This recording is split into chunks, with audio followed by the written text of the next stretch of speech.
আজ এই নিস্তব্ধ পূর্ণিমার রাতে একাকী বসে আমি একটা প্রশ্ন তাড়া করে মনে। কাল কি হবে? কাল যদি কোনো চাকরি না পাই, তাহলে এই সমাজ তকমা লাগিয়ে দেবে বেকারত্বের। ওরা দেখবে না এই 18 বছরের সংগ্রাম, ছেঁড়া ব্যাগে, ভাঙা সাইকেলে নিত্য জীবনযাপন।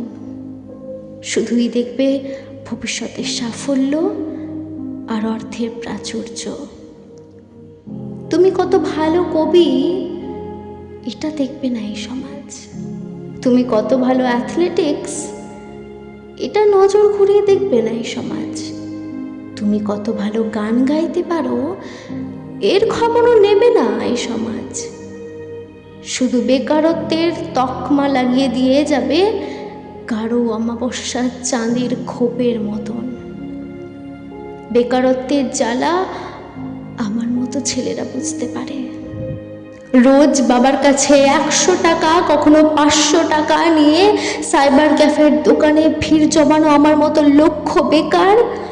আর বেকারত্বের ভিড়ে আমি একা। কালক্রমে যা হয়ে আসছে তাই শ্রেষ্ঠ।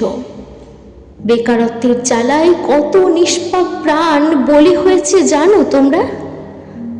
না জানলে জেনে নিও। লক্ষ মায়ের বুক ফাঁকা হয়ে গেছে, তার খবর একবারও নিও।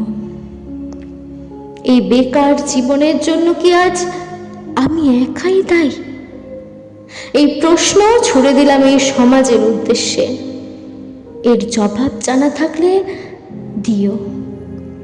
অপেক্ষায় থাকবো আমার চাকরির ইন্টারভিউয়ের।